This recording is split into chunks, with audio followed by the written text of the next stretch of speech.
হজযাত্রাকে আরও সহজ ও ডিজিটাল করতে ২৮ এপ্রিল চালু হয়েছে লাব্বাইক অ্যাপ। হজযাত্রী কিংবা তাদের লাগেজ হারিয়ে গেলে অথবা গুরুতর অসুস্থ হলে জরুরি সেবা পাওয়া যাবে এই অ্যাপসের মাধ্যমে।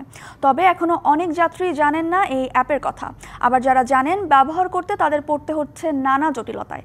আগামী বছর পুরো দমে এর সেবা দিতে হজযাত্রীদের প্রশিক্ষণের ব্যবস্থা নেওয়ার কথা জানিয়েছে হজ অফিস।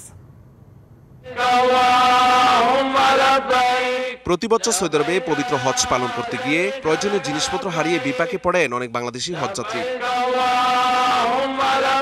এমন বাস্তবতা হজযাত্রীদের ডিজিটাল সেবা, আবাসন ব্যবস্থা, গুরুত্বপূর্ণ নথিসহ হারিয়ে গেলে তা দ্রুত খুঁজে বের করা হবে এমন সব বহুমুখী সেবা দিতে চালু করে এই অ্যাপসের মাধ্যমে। আধুনিক প্রযুক্তি নির্ভর এই অ্যাপস লাব্বাইক এর উদ্বোধন করেন অন্তর্বর্তী সরকারের প্রধান উপদেষ্টা doctor Mohammad Yunus. Colour expert, George sap এবং মাইল্ড অন হ্যান্ডস টেকনোলজি সমৃদ্ধ অরিক্স ক্রিস্টাল ওয়াশ আপনার নন। তবে বিপত্তি বেঁধেছে এখানে। হজযাত্রী সাইফুল ইসলাম ব্যবহার করেন স্মার্টফোন, কিন্তু এই অ্যাপ সম্পর্কে ধারণা নেই তার মতো অনেকেই এমন বাস্তবতার মুখোমুখি। না, আগে জানতাম না, আজকে শুনলাম, প্রথম শোনার পরে আমি ডাউনলোড করলাম।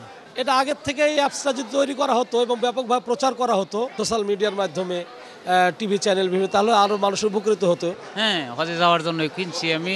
যদি আরো আগে তো চালু হইতো তাইলে হয়তো আরেকটু ভালো হইতো, আরো একটু বেশি শিখতে পারতাম। তবে প্রচারণার অভাবে এর ব্যবহার নিয়ে রয়েছে হজযাত্রীদের মিশ্র প্রতিক্রিয়া। ফোনের কথা তো মানলাম কয়া নাই, কিছুই না, আর ওগুলো তো ব্যবহার আমরা বুঝিও না। এটা মোবাইলে মেসেজ আসছে আর কি, এটা আমি এখনো ওপেন করতে যে হয়নি। এগুলো একটু প্রচার করলে অবশ্যই ভালোভাবে জানা যেত আর কি। আগামীতে হজযাত্রীদের প্রশিক্ষণ দিয়ে এই অ্যাপসের ব্যবহার বাড়ানো হবে বলে জানিয়েছে হজ অফিস।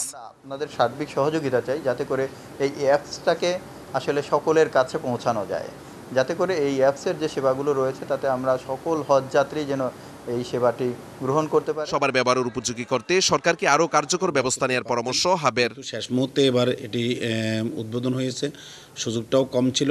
ভবিষ্যতে এটি আরও আপডেটেড হবে। আমরাও সরকারের সাথে আমাদের হজযাত্রীদের অধিক হারে একাডেমিক প্রশিক্ষণের বিষয়টি নিয়ে আমরা কথা বলবো। ডিজিটাল সেবা যাত্রীদের কাছে সহজ হলে অনেক সংকট সমাধান হবে আশা সকলের। Mahmudul Hasan Nazim, DBC news, Dhaka.